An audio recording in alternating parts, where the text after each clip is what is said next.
अस्सलाम वालेकुम and welcome to the class of Hamza Lakhani. इंशाल्लाह आज हम शुरू करेंगे हमारे फर्स्ट टॉपिक के साथ। We will begin with the first topic and in the previous recording you would have already gone through the paper pattern that I've already uploaded. If you haven't gone through it, please go through it once so that you have a clear idea of how the paper is being assessed in your examination. Today we'll start off with history, and in history जो हमारा पहला topic जो हम इंशाल्लाह करेंगे वो है the east India company. अच्छा देखिए, कोई भी चीज़ करने से पहले ना उसका बैकग्राउंड होना बहुत इंपॉर्टेंट है। तो आपको ये पता होना चाहिए कि ईआईसी असली में है क्या। तो देखो, ईआईसी जो ईस्ट इंडिया कंपनी है ना, ये एक ब्रिटिश कंपनी है जिसको बाकायदा तौर पर क्वीन एलिजाबेथ वन ने परमिशन दी है ट्रेड करने की। कहाँ पर?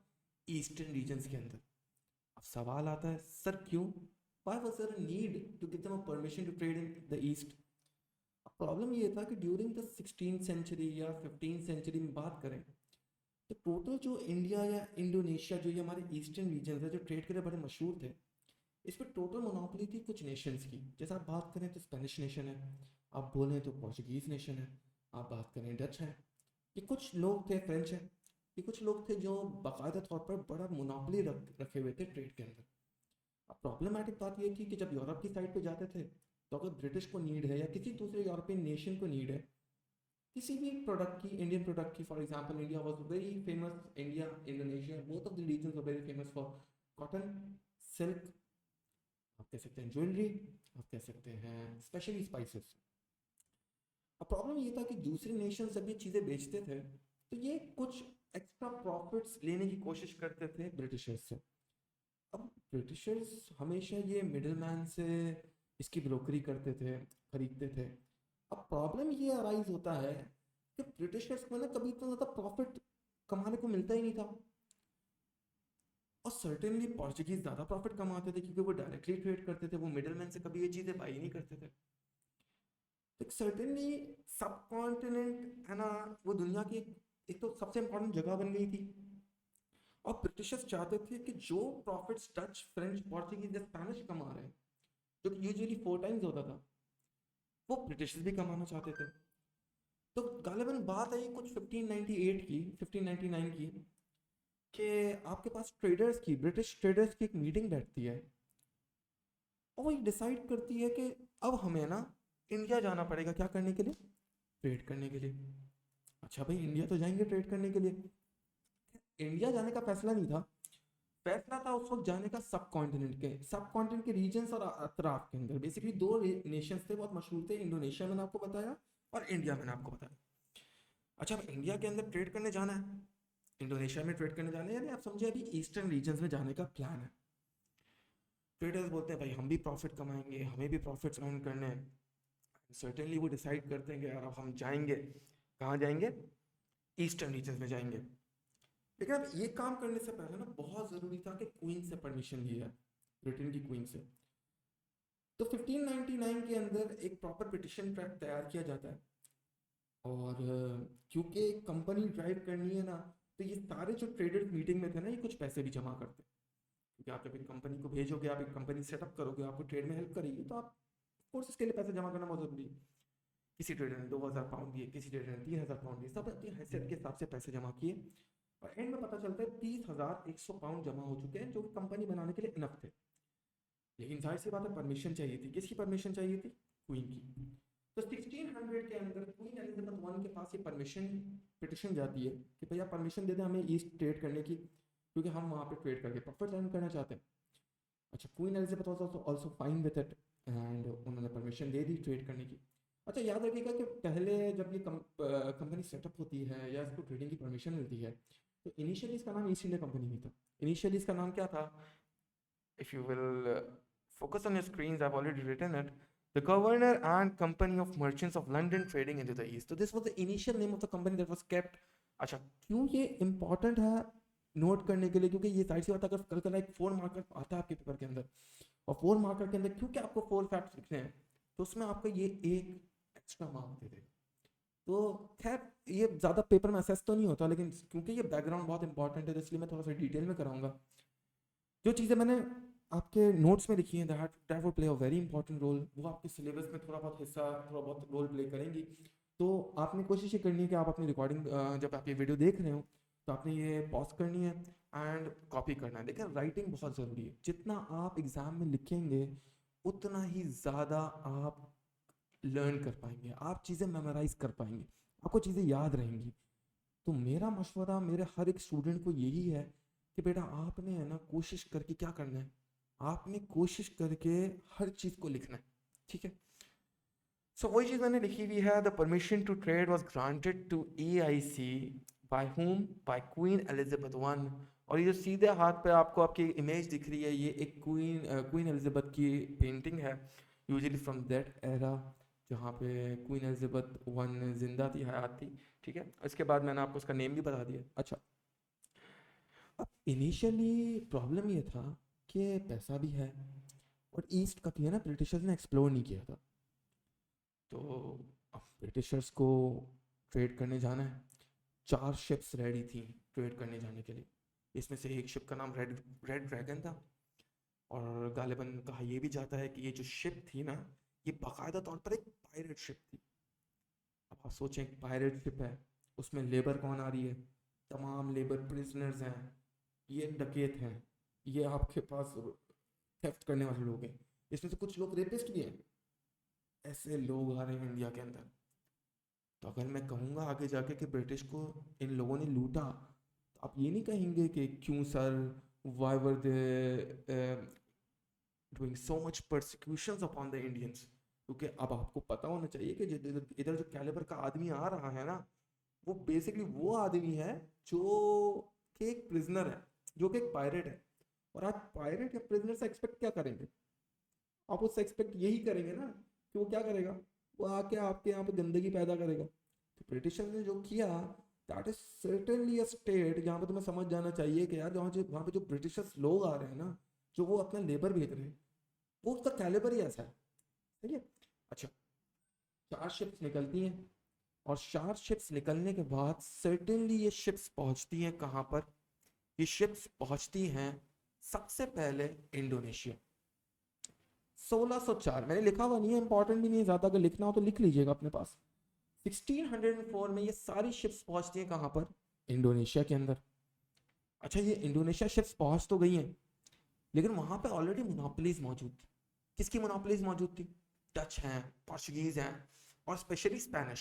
स्पेनिश लोगों की ना वहाँ पे बहुत बढ़िया एक है ना कॉलोनीज बनी हुई थी। खैर कॉलोनीज से नहीं कहूँगा, फैक्ट्रीज कहूँगा। ब्रिटिश आते हैं, वो भी 2 फैक्ट्री सेटअप करते हैं, लेकिन दूसरे यूरोपियन नेशन उनको यहाँ पे सेट नहीं होने देते। अच्छा, दिल बर्दाश्त हो कि ये पूरे के पूरे ब्रिटिशर्स इंडोनेशिया से निकल के आते हैं कहाँ पर? वापसी ब्रिटेन। यहाँ पे फिर कैप्टन विलियम हॉकिंस को कुछ जगह से इंफॉर्मेशन मिलती है, मालूमात मिलती है कि यार अगर आपको इंडोनेशिया में ट्रेड करने का मौका नहीं मिला तो आप इंडिया चले जाओ। अच्छा, इंडिया का फोर्स भी बहुत बड़ा था। मैंने से इंडिया आई मीन बस सब कॉन्टिनेंट, इसमें पाकिस्तान भी शामिल है, बांग्लादेश भी शामिल है, और इंडिया भी शामिल है। Today's Bangladesh, Pakistan and India, वो पार्ट ऑफ सब continent. So certainly giving a very big cost to the Britishers so that they could trade, they could exploit the nations, they could set up their colonies. अच्छा, उस time पे trade का मतलब होता था कि आपने जाके कैप्चर करना है और कॉलोनीज बनानी है। तो ये बात भी याद रखिएगा कि सर्टेनली ट्रेड से अगर ब्रिटिशर्स कैप्चर करना शुरू करें, तो यार उस टाइम पे उनका एम यही होता था कि हम जा तो ट्रेड के लिए रहे हैं, लेकिन हम क्या करेंगे, हम सर्टेनली अपनी कॉलोनी जरूर बनाएंगे। अच्छा, 1604 के अंदर इंडोनेशिया से पड़ती है लात, दे वर किक्ड आउट फ्रॉम इंडोनेशिया, और ये सारे के सारे ब्रिटिशर्स फिर निकल जाते हैं इंडिया की तरफ। और 1608 के अंदर ये पहुंचते हैं कहाँ पर बेटा? इंडिया के एक छोटे से शहर सूरत के अंदर। और सूरत के अंदर पहुंचने के बाद अब टास्क था कि इनको जाके परमिशन लेनी है। किससे परमिशन लेनी है? इनको परमिशन लेनी है उधर के एम्परर। उस टाइम पे एम्परर कौन है सर? सर एम्परर उस टाइम पे जहांगीर। विलियम हॉकिंस साहब अपनी शिप से उतरते हैं, 1608 डेट है, गालिबन 22 अगस्त कहा जाता है जहाँ तक मुझे याद पड़ता है। इंपॉर्टेंट ये 1608 याद रखिएगा। 1608 के अंदर ये शिप पहुंचती है कहाँ पर?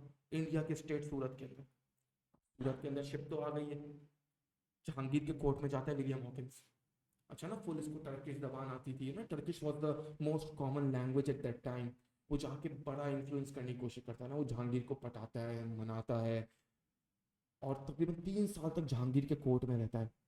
और 3 साल तक जहांगीर के कोर्ट में रहते हुए जहांगीर तभी भी इसको परमिशन नहीं देता, क्योंकि यहाँ पे कहा जाता है कि एक बहुत बड़ा इन्फ्लुएंस इन्वॉल्व था। किसका इन्फ्लुएंस इन्वॉल्व था? फ्रेंच का इन्फ्लुएंस।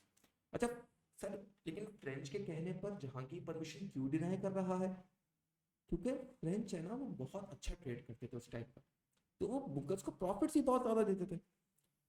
तो सर्टेनली मुगल्स के पास कोई, मतलब एक उनका ना मान रखने की बात थी कि उन्होंने ब्रिटिशर्स को मना कर दिया कि भाई अब आप यहाँ पे ट्रेड नहीं कर सकते। तो वही बात अंग्रेजी में मैंने लिखी हुई है, what have written is 1608 the first ship arrived in Surat. So you have to remember that this ship was under the leadership of whom? William Hawkins. William Hawkins की लीडरशिप के अंदर ये शिप अराइव करती है कहाँ पर भाई? सूरत के अंदर। और ये परमिशन मांगने जाते हैं किस मुगल एम्परर के पास? जहांगीर के पास। और जहांगीर इनको क्या करता है बच्चे? रिफ्यूज कर देते हैं कि भाई मैं आपको ट्रेडिंग की इजाजत नहीं दे सकता। किसके इन्फ्लुएंस के अंदर? याद रखिएगा, फ्रेंच इन्फ्लुएंस के अंदर। अच्छा वंस आपने ये चीज लिख ली है, आपको यहां तक बात समझ आ गई। 3-4 साल गुजर गए, विलियम हॉकिंस ने बहुत कोशिश करी, दिल बर्दाश्त होकर ब्रिटेन गया, एम्पायर। अच्छा अब यहाँ पर ना क्वीन नहीं रहती, क्वीन का इंतकाल हो गया। इंतकाल मतलब शी पास्ड अवे। अब queen has passed away and the new king is James one. King के पास जाता है, किंग को बोलता है यार ये परमिशन नहीं दे रहा, आप कुछ करें तो सही, इस तरह तो हमारी कंपनी डूब जाएगी, ईस्ट इंडिया कंपनी। क्योंकि और वैसे भी याद रखिएगा, हमने पहले पढ़ा था कि इसमें इन्वेस्ट करने वाले लोग कौन थे? ये प्राइवेट इन्वेस्टर्स थे। अब ये प्राइवेट इन्वेस्टर्स ने इन्वेस्ट किया हुआ है, इनको पैसे की परवाह है, इनको टेंशन हो रही है कि यार क्या होगा क्या हमारा। तो यहाँ पर जेम्स वन डिसाइड करते हैं कि वो यहाँ पर अपने एक डिप्लोमेट को भेजेंगे। और ये डिप्लोमेट कौन है? ये डिप्लोमेट है थॉमस रो। डिप्लोमेट का मतलब क्या है? डिप्लोमेसी करने वाला पॉलिटिकल फिगर, जो एक एम्बेसडर बन के जाएगा ब्रिटेन का। कहाँ पर जाएगा सर? इंडिया में जाएगा। किससे बात करने जाएगा सर? सर बात करने जाएगा जहांगीर से। ये डिप्लोमेट पहुंचता है जहांगीर के पास, और जहांगीर के पास जाके ये शुरू में तो बहुत गिफ्ट्स लेके जाता है, ये काफ़ी ज़्यादा पेंटिंग्स भी लेके जाता है, ये फुल जो मुगल्स की ड्रेसिंग्स होती थी, टर्किश ड्रेसिंग्स, वो करके जाता है इम्प्रेस करने के लिए। काफ़ी मालो दौलत भी लेके जाता है अपने साथ। लेकिन प्रॉब्लम ये था कि जहांगीर है ना, शुरुआत में तो इससे बिल्कुल इम्प्रेस नहीं होता, लेकिन बाद में ये नोट करता है कि जहांगीर या किसी भी मुगल एम्पायर को ना सबसे ज़्यादा जो चीज़ पसंद थी ना, वो क्या चीज़ पसंद थी? दे वर फॉन्ड ऑफ ज्वेलरी। ज्वेलरी का मतलब जूल्स, डायमंड्स पसंद है भाई, रूबी पसंद है, पर्ल्स पसंद है, यानी हर किस्म के पत्थर इनको पसंद है। तो यहाँ पे थॉमस रो कुछ इस तरह अपनी इनसाइड अपने इंसेंटिव्स बनाता है, गिफ्ट प्रिपेयर करता है, एंड फाइनली 1612 के अंदर जहांगीर परमिशन ग्रांट कर देता है किसको? ब्रिटिशर्स को। क्या करने की बेटा? ट्रेड करने की। तो आपके सिलेबस में आपने 3 डेटें याद रखनी है। कौन सी डेट? पहली 1600 permission given, 1608 permission denied, 1612 permission was given by whom? The Emperor Jahangir. So the British had sent whom? Sir Thomas Roe to trade, to get the permission to trade in India. He went and met Jahangir. ठीक है ना? अच्छा इससे पहले of course जब वो सूरत के मकाम पे पहुंचे थे तो फ्रेंच को इसके बारे में पता लग गया था, और फ्रेंच और ब्रिटिश के दरमियान एक छोटा सा बैटल हुआ था जिसको बैटल ऑफ सुवाली कहते हैं, लेकिन आपके सिलेबस का पार्ट नहीं है। मैंने लिखा हुआ है, नॉर्मल क्लासेस में मैं उसको समझाता भी हूँ, लेकिन क्योंकि ये रिविजन वीडियोस हैं, ये एक गाइडिंग वीडियोस हैं जो आपको बेसिकली हेल्प करेंगे आपके सिलेबस की कवरेज के अंदर, रिवाइज करने के अंदर। और क्योंकि हमारे सिलेबस में नहीं है तो इसलिए मैं उसको ज़्यादा छेड़ूंगा नहीं। लेकिन एक चीज़ ये भी याद रखिएगा कि क्योंकि ब्रिटिशर्स ने फ्रेंच को हराया था, तो जहांगीर को लगा कि नहीं यार ब्रिटिशर्स में दम है। तो एक परमिशन देने की वजह यह भी हो सकती है that the Britishers had defeated whom? The French. तो ये बात भी आप याद रख सकते हैं। कौन से बैटल के अंदर भाई? बैटल ऑफ सुवाली के अंदर। अब आप बोलेंगे सर ये तो हमने कभी सुना ही नहीं है, तो सिलेबस का पार्ट नहीं है, लेकिन क्योंकि एक टेम्परामेंट, एक सिंक चल रहा होता है ना, तो मैं समझाता हूँ ताकि मजा आए स्टोरी सुनने में, क्या असली में हुआ क्या। ठीक है ना? 1612 में परमिशन ग्रांट होती है, फोर्ट बनते हैं, और 1630s के अंदर ब्रिटिशर्स गालिबन, जो मेरी डेट याद पड़ती है 1637 के अंदर, मद्रास को भी कैप्चर करते हैं। मद्रास के अंदर भी कैप्चर नहीं करते, बेसिक परमिशन लेते हैं, अपने फोर्ट्स बनाते हैं, वहां से भी ट्रेड करना शुरू करते हैं। लेकिन 1662 के अंदर एक ऐसा वाकया होता है जहां पे बॉम्बे भी हो जाता है ब्रिटिशर्स का। सर कैसे होता है, लड़ाई हुई झगड़े हुए? नहीं, कुछ नहीं ऐसा होता। होता क्या है कि यहाँ पे फ्रेंच प्रिंसेस की शादी होती है ब्रिटेन के किंग चार्ल्स वन के साथ। और आपको पता है यार, हमारे पाकिस्तान का भी एक करिकुलम है, एक आप समझे रिवाज है कि जब भी शादी होती है तो सामने से क्या आता है? जहेज आता है, डावरी आती है। तो यहाँ पे सर्टेनली जहांगीर, ओ सॉरी, जहांगीर नहीं, चार्ल्स वन की जब शादी होती है फ्रेंच प्रिंसेस के साथ, तो फ्रेंच प्रिंसेस भी अपने साथ ना डावरी लाती है। और उस डावरी में पेपर्स होते हैं किसके बेटा? बॉम्बे के। तो सर्टेनली आपने देखूं तो 1662 में जहेज के अंदर मिल गया क्या ब्रिटिश को? बॉम्बे मिल गया, ठीक है ना। अब बॉम्बे हुआ किसका? ब्रिटिशर्स का। तो ब्रिटेन किंग सोचता है यार ये मैं इस जगह करूंगा क्या? हो सकता है मेरी जिंदगी गुजर जाए, मैं यहाँ पे जाऊँ भी नहीं। तो इसको याद आता है, अरे मेरी तो वहां पे एक कंपनी है। कौन सी कंपनी है भाई? East India company, right. अब ईस्ट इंडिया कंपनी अगर वहां पर है तो सर्टेनली उसने सोचा कि क्यों ना इसको रेंट पे दे दिया जाए। तो 10 पाउंड के रेंट के ऊपर बॉम्बे दे दिया जाता है। किसको दे दिया जाता है भाई? ईस्ट इंडिया कंपनी को। तो सर्टेनली अब बॉम्बे के अंदर भी ईस्ट इंडिया कंपनी अपने फोर्ट्स लगाना शुरू करती है। अच्छा, फोर्ट्स इसलिए इंपॉर्टेंट है उस टाइम पे क्योंकि फोर्ट्स का मतलब एक तरीके से रहने की जगह, फैक्ट्रीज, ऑपरेशंस करने की जगह। लेकिन ब्रिटिश और यूरोपियन ममालिक के अंदर ये क्यों कॉमन था? क्योंकि याद रखिएगा, मैं ऑलरेडी बता चुका हूँ कि ये आइडियोलॉजी के साथ आते थे कि हम कॉलोनी सेटअप करेंगे। और कहीं पे भी अगर आपको अपना रास्ता जमाना है तो आपको अपना पहले घर तो स्टैब्लिश करना पड़ेगा ना। कॉलोनी बनाने के लिए पहले फोर्ट बनाने पड़ेंगे। तो वो पहले फोर्ट बनाते थे, ठीक है ना। 1662 के अंदर बॉम्बे हो गया किसका? ब्रिटिशर्स का। अब सर्टेनली नेक्स्ट डेट जो हमारे सिलेबस में इंपॉर्टेंट है दैट इज 1686। ब्रिटिशर्स आराम से ट्रेड करते रहते हैं, कलकत्ता में भी करते हैं, मद्रास में भी करते हैं, बॉम्बे में भी करते हैं। और ये तीन मेन सेंटर्स बन जाते हैं ब्रिटिशर्स के। अच्छा, विलियम हॉकिंस जब सब कॉन्टिनेंट से गया था ना ब्रिटेन वापसी, दिल बर्दाश्ता होकर, तो विलियम हॉकिंस ने ईआईसी के चेयरमैन को एक बात कही कि तुम जिंदगी में जितना चाहो ट्रेड कर लेना, कभी भी मुगल से लड़ने की गलती मत करना। क्यों गलती मत करना? क्योंकि उसने मुगल्स के कोर्ट में रह के ये बात समझ ली थी भाई कि मुगल्स की आर्मी इतनी बड़ी है कि उनसे लड़ना मुश्किल ही नहीं, क्या हो जाएगा? नामुमकिन हो जाएगा। 1686 तक है ना, एक ऐसा प्रॉब्लम क्रिएट करते हैं ब्रिटिश कि उसकी वजह से औरंगजेब को खुद मैदान में आके ना ब्रिटिशर्स के खिलाफ क्या लेना पड़ता है? एक्शन लेना पड़ता है। ब्रिटिश अपने जितने भी रीजन्स थे उधर इंट्रोड्यूस कर देते अपनी खुद की करेंसी। आप किसी और के मुल्क में हो, अपनी करेंसी इंट्रोड्यूस करोगे तो उसको गुस्सा आएगा नहीं आएगा? बिल्कुल गुस्सा आएगा। ना सिर्फ करेंसी इंट्रोड्यूस करते हैं ब्रिटिशर्स, बल्कि क्या करते हैं? वो मुगल्स को चैलेंज करते हैं, वो मुगल्स पर अटैक करने की कोशिश करते हैं, ठीक है ना। और जब वो ये करने बैठेंगे तो एक ऐसा सिनेरियो क्रिएट होगा जहां पे लड़ाई होगी अब मुगल एम्परर और ब्रिटिशर्स के बीच। और 1686 के अंदर हमें पता चलता है कि एम्परर है हमारे last greatest Mughal emperor Aurangzeb साहब।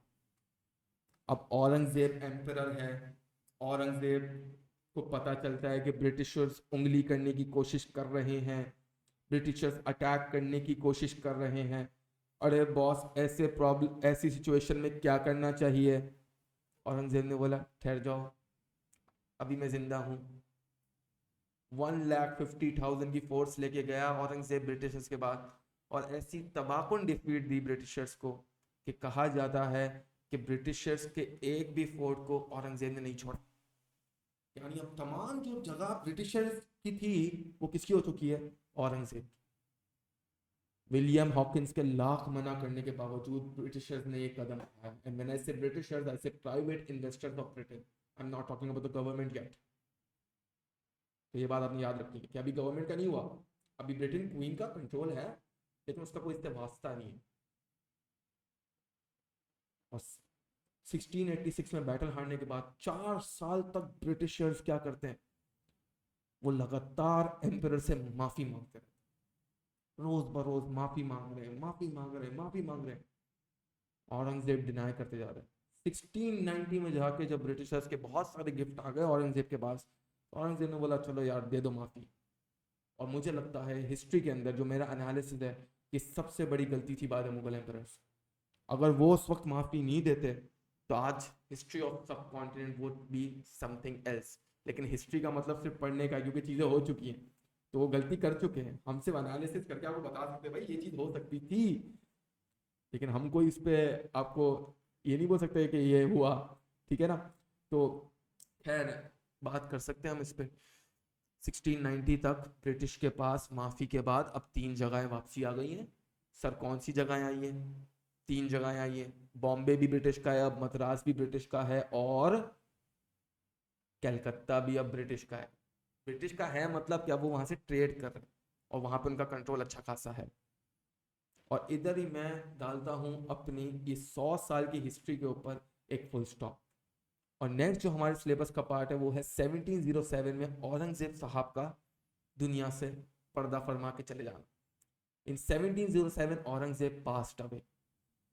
अच्छा, अब इसके रिलेटेड एग्जामिनर सवाल क्या पूछता है?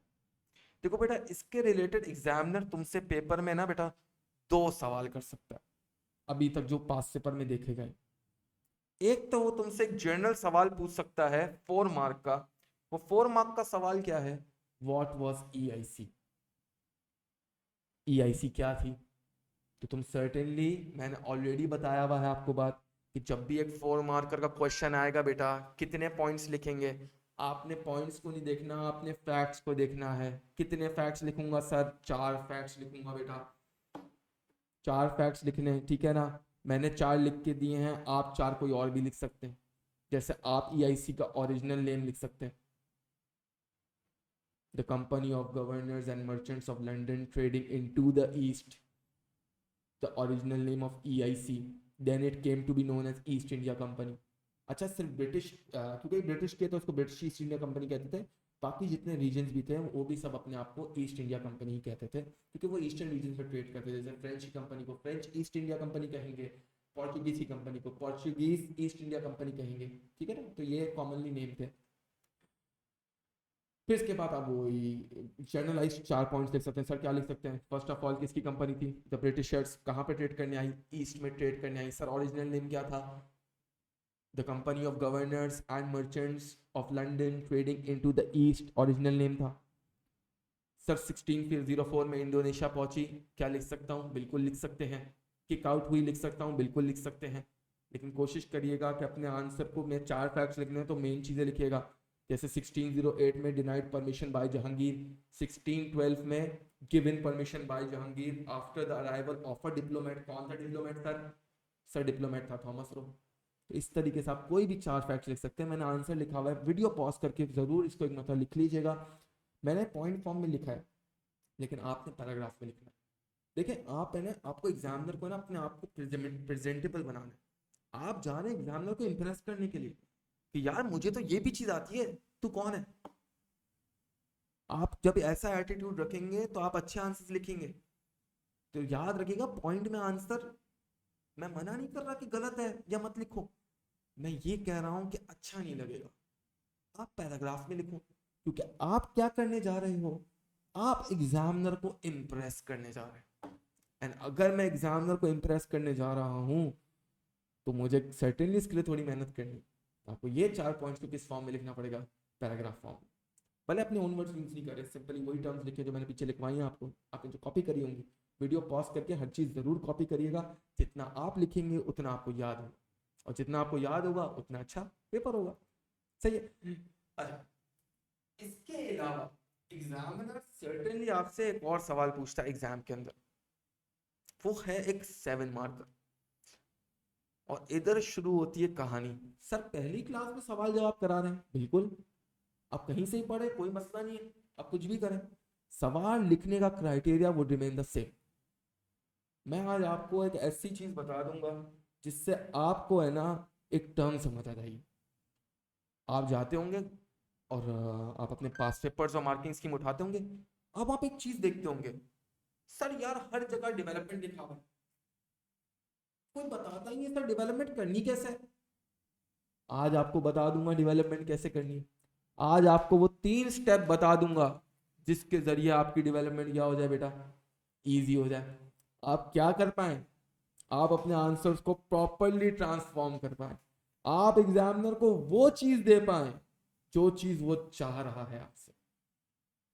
चाहिए, चले आगे बढ़ेंगे। पहले मैं आपको पॉइंट डिस्कस कर लूंगा, इसके बाद मैं आपको आंसरिंग टेक्निक बताऊं, ठीक है ना। सबसे पहला सवाल है मेरा, व्हाई डिड ईआईसी, एक मिनट दीजिएगा मुझे, okay, why did EIC want to trade in the subcontinent, यानी ईआईसी क्यों ट्रेड करना चाहता। अच्छा, पहले तो रीजन समझ लेते हैं। इंडिया के अंदर बहुत सारे रिसोर्सेज थे, बिल्कुल, तो रिसोर्स लेने के लिए आ रहा था। कौन से resources sir, silk, cotton, spice, jewellery, खत्म, 4 रिसोर्सेज याद हो गए, बिल्कुल ठीक है। दूसरा पॉइंट, फ्रेंच, डच और पोर्चुगीज का इन्फ्लुएंस बहुत ज्यादा हो गया था यूरोप में। अगर याद नहीं आ रहा तो वीडियो रिवाइंड करो, जाओ शुरू में, इनिशियल 2 मिनट्स में देखो मैंने क्या बताया।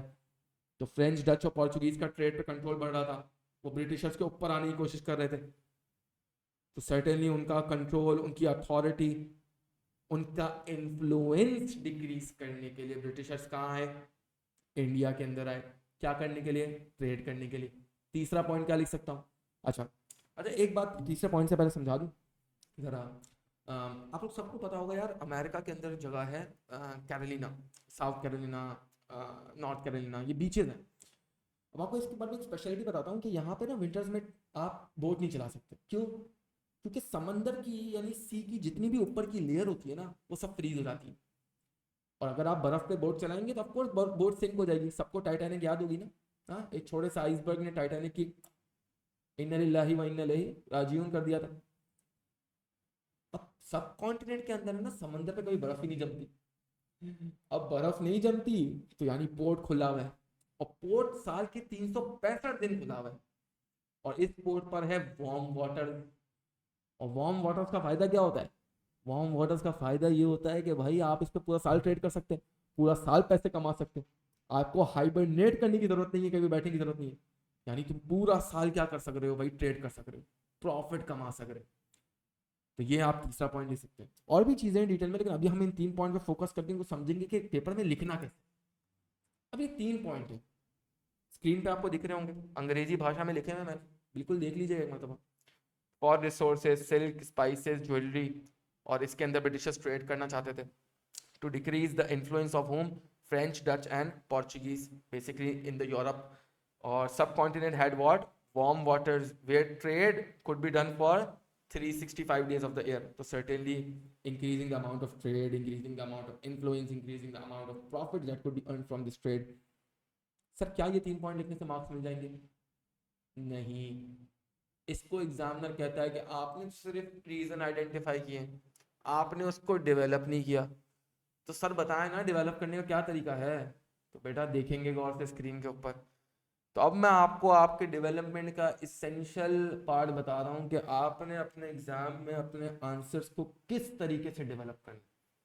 देखो डेवलपमेंट का एक सिंपल टास्क है, 3 स्टेप्स याद करने। कौन से 3 steps sir, first step would be identification of the reason. पहले एग्जामिनर को पता होता है ये रीजन था। Second step, explanation of the reason, जो रीजन बताया उसके बारे में तो बताओ भाई वो है क्या, उसको समझाओ थोड़ा। तीसरा, linking it back to the question. Sir इसका क्या मतलब हुआ, इसका मतलब है कि आपको अपने क्वेश्चन के हिसाब से अपने रीजन को लिंक करके बताना पड़ेगा कि उसका क्या इम्पैक्ट है उस वक्त। फॉर एग्जाम्पल इस सवाल के अंदर वो मुझसे वाई पूछ रहा है, और अगर मैं रिसोर्सेज लिखता हूं तो मुझे बताना पड़ेगा कि रिसोर्सेज में ऐसा क्या है कि ब्रिटिशर्स आ रहे हैं कहाँ पर भाई, सब कॉन्टिनेंट के अंदर। तो मैंने नीचे आपको एक पैराग्राफ भी लिख के दिखाया है बेटा रिसोर्सेज के ऊपर, और मैंने 3 कलर्स में डिवाइड किया है। तो जिस कलर में मैंने स्टेप लिखा है उसी कलर में मैंने स्टेप का पैराग्राफ लिखा है। तो आपको सर्टेनली डिवीजन करने में आसानी होगी कि कहाँ मैं आइडेंटिफाई कर रहा हूँ, कहाँ मैं एक्सप्लेन कर रहा हूँ, और कहाँ मैं इसको एनालिसिस करके एग्जामिनर को आंसर दे रहा हूँ। तो फर्स्ट स्टेप आइडेंटिफिकेशन था, मैंने आइडेंटिफिकेशन करके दिखाई, स्क्रीन पर देखिएगा। Firstly the Britishers came to the trade in the subcontinent because of its what, resources. आपने आइडेंटिफाई कर दिया कि भाई ब्रिटिशर सब कॉन्टिनेंट में आ रहे हैं, किस चीज के लिए आ रहे हैं? रिसोर्सेज के लिए। अब आपको रिसोर्सेज को एक्सप्लेन करना पड़ेगा भाई, कौन से रिसोर्सेज, कहाँ के रिसोर्सेज, क्यों यही रिसोर्सेज बताएंगे। These resources included silk, cotton, spices, jewellery. All of these resources were not present in Britain. Present ही नहीं, आप बेटर टर्म यूज करें, आप लिखे प्रोड्यूस्ड। यानी ब्रिटेन के अंदर काबिलियत नहीं थी कि वो इन प्रोडक्ट्स को प्रोड्यूस कर पाए, उगा पाए, और अगर उगा भी लेगा तो इंडिया जैसी क्वालिटी नहीं होगी। अब आपने अपना रीजन एक्सप्लेन कर दिया, अब आपको लिंक करके बताना है कि इन सब चीजों की वजह से ब्रिटिशर्स क्यों आ रहे हैं। अब यार कहीं पे रिसोर्सेज हैं और मैं जा रहा हूं, तो सर्टेनली मैं क्यों जा रहा हूं? क्योंकि मैं उससे क्या अर्न करूंगा? प्रॉफिट अर्न करूंगा। मैं उससे क्या अर्न करूंगा? मैं उससे सर्टेनली आपके पास वो रिसोर्सेज लेके जाऊंगा, उससे प्रॉफिट्स अर्न करूंगा, ठीक है ना। और अपना जो एक ट्रेडिंग वैल्यू है यूरोप के अंदर, वो भी क्या करूंगा भाई? इंक्रीज करूंगा। इन्फ्लुएंस जिसको मैंने कहा ना, क्योंकि जब आप किसी चीज में ट्रेड करते हैं ना, तो आप उसमें मोनोपोली क्रिएट करने की कोशिश करते हैं, आप उसमें ना सबके सबसे ऊपर होने की कोशिश करते हैं। तो वो चीज भी ब्रिटिशर्स चाह रहे थे कि दूसरे यूरोपियन ममालिक की जगह ब्रिटिशर्स का नाम हो। तो वो नाम कब होगा? जब आप ट्रेड करेंगे। और किस में ट्रेड करेंगे? इंडिया के रिसोर्सेज के अंदर। तो उसी चीज को मैंने आगे अंग्रेजी भाषा में एनालाइज करके बताया है। क्या लिखता हूं मैं? They demand and excessive profits associated to them. किससे एसोसिएटेड? रिसोर्सेज से associated. Made the British come to the subcontinent and trade in these resources. क्योंकि इसमें प्रॉफिट ज्यादा थे, क्योंकि इसकी डिमांड ज्यादा थी, तभी ब्रिटिशर्स ये रिसोर्सेज लेने के लिए आए। कहां पर? सब कॉन्टिनेंट के अंदर। This help the British gain financial strength they were looking for. अब वो प्रॉफिट कमाएंगे, पैसा अर्न करेंगे, ट्रेडर्स के पास पैसा आएगा, तो वो जो मीटिंग करी थी 100 साल पहले, उसका फल आएगा ना। वो 1600 में जो मीटिंग है वो क्यों करी जा रही है? क्योंकि ट्रेडर्स को पैसा कमाने को नहीं मिल रहा। तो अगर वो ट्रेड करेंगे तो वो क्या कमाएंगे? पैसा कमाएंगे। तो ये यार हल्का सा एनालिसिस का पार्ट है ना, and I do not expect you to be perfectly 100% good at it on the first go. मैं इस तरह आपको ना मल्टीपल क्वेश्चन हर क्लास में करता, और जब आप एक एक करके हर सवाल करते जाएंगे ना, तो आपकी डेवलपमेंट ऐसी मजबूत हो जाएगी ना कि एग्जामिनर आपके घर पे आके बेटा खटखटा के नंबर देके जाएगा। ठीक है? तो आपको घबराना नहीं है, बस चीजें सही करके आनी है। तो अभी मैंने आपको इससे इंट्रोड्यूस किया है। अच्छा, ये डेवलपमेंट सिर्फ 7 मार्कर में नहीं होगी, ये 14 मार्कर में भी होगी। सर 7 मार्कर में पॉइंट कितने लिखने आपने बताया नहीं? बेटा 3 पॉइंट लिखने हैं। 3 reasons with good development explanation would earn you 7 marks. पहले रीजन पे वो आपको 5 नंबर दे देगा, अगले रीजन पे 6 एक और नंबर ऐड करेगा, और इससे अगले रीजन पे एक और नंबर ऐड करेगा। ठीक है ना? तो ये 7 मार्किंग का क्राइटेरिया है। I hope it I made my self very clear. अगर किसी को कोई परेशानी, कोई दिक्कत, कोई ऐसी बात समझ नहीं आ रही हो, तो बेटा अपने चैट बॉक्स में लिख के पूछ लीजिएगा, या मेरा नंबर आपने देखा होगा ऊपर नीचे कहीं दिया हुआ है, व्हाट्सएप का नंबर है, इस पर ज़रूर मुझे मैसेज करिएगा। हाँ, do not expect me to answer you like immediately, but I will surely respond you whenever I get time. यानी मैं कोई भी मैसेज अनसीन नहीं छोड़ूंगा, मैं रिप्लाई ज़रूर करूँगा। ठीक है ना? चलें, इसके बाद हम देखते हैं 1707 में इंतकाल हो जाता है औरंगजेब का।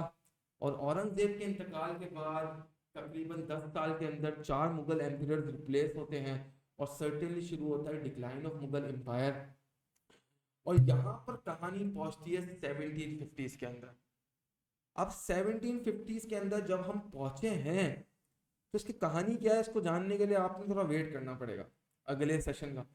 लेकिन ये कहानी अब शुरू होगी जब ब्रिटिशर्स डिसाइड करेंगे कि अब हमें इंडिया को क्या करना है, कैप्चर करना है। और अगली क्लास से ना आपकी सिलेबस के इंपॉर्टेंट क्वेश्चंस, इंपॉर्टेंट पार्ट्स शुरू होंगे, जो एग्जामिनर बाकायदा तौर पर ना मल्टीपल टाइम्स असेस करता है। तो आपने ये रिकॉर्डिंग देख ली है, आपने ईआईसी समझ लिया है। अगली क्लास तक का इंतज़ार कीजिएगा। इंशाल्लाह एक हफ्ते में, 2-3 दिन में, जब भी मौका मिलेगा आपको, अगली क्लास ज़रूर मिल जाएगी। ठीक है? दुआओं में ज़रूर याद रखिएगा। और कोई भी परेशानी, दिक्कत हो तो बेटा मुझे टेक्स्ट ज़रूर करिएगा। यूट्यूब का चैट बॉक्स, यूट्यूब का कमेंट बॉक्स, जूम क्लासेस का चैट बॉक्स, और बेटा आपके पास आपका व्हाट्सएप तो हमेशा अवेलेबल है। ठीक है ना? इंशाल्लाह मिलते हैं अगली क्लास के अंदर एक नए सेशन के साथ। अल्लाह हाफ़िज़।